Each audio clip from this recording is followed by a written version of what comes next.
Prime Minister Scott Morrison says he has forgiven Barnaby Joyce for describing him as a liar last year, insisting he could not care less what people say about him in text messages. Key points: Mr. Joyce sent the text message in March 2021. Mr. Joyce sent the text message in March 2021. He called Scott Morrison a hypocrite and a liar.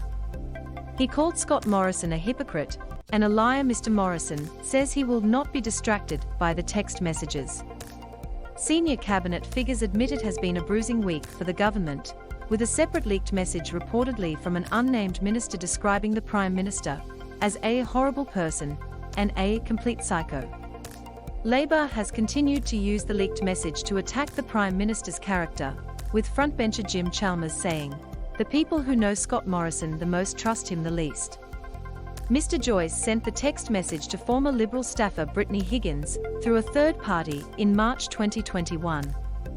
"He is a hypocrite and a liar from my observations, and that is over a long time," Mr. Joyce wrote in the message.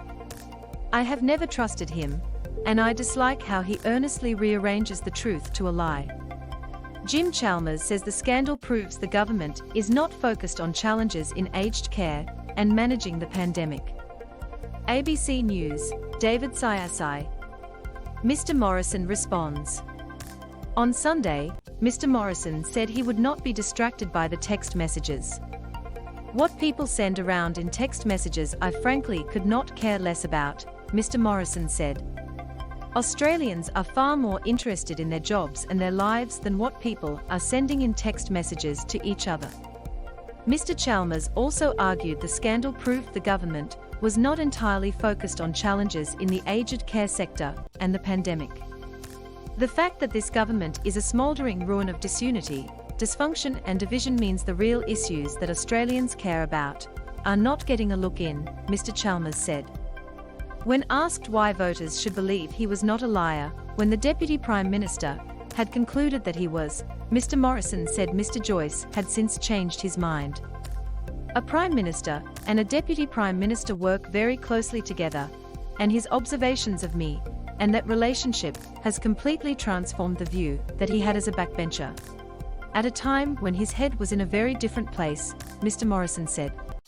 Cabinet Minister Simon Birmingham made a similar distinction, saying Mr. Joyce was in a dark place when he sent the message because he had been replaced as Nationals leader.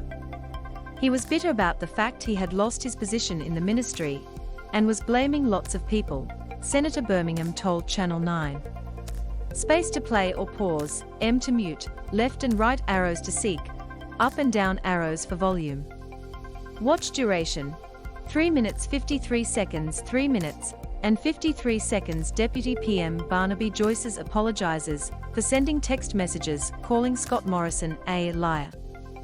Mr. Morrison, who rejected Mr. Joyce's resignation offer, said politics had always been a brutal business, and politicians were prone to bitterness and anger like everyone else. "If you can't accept and understand each other's frailties and be forgiving in those circumstances, then frankly, it says a lot more about you than it does about others," Mr. Morrison said. "Human frailty, it's real. We all share it. We all live with it. And we all need to be more understanding of it."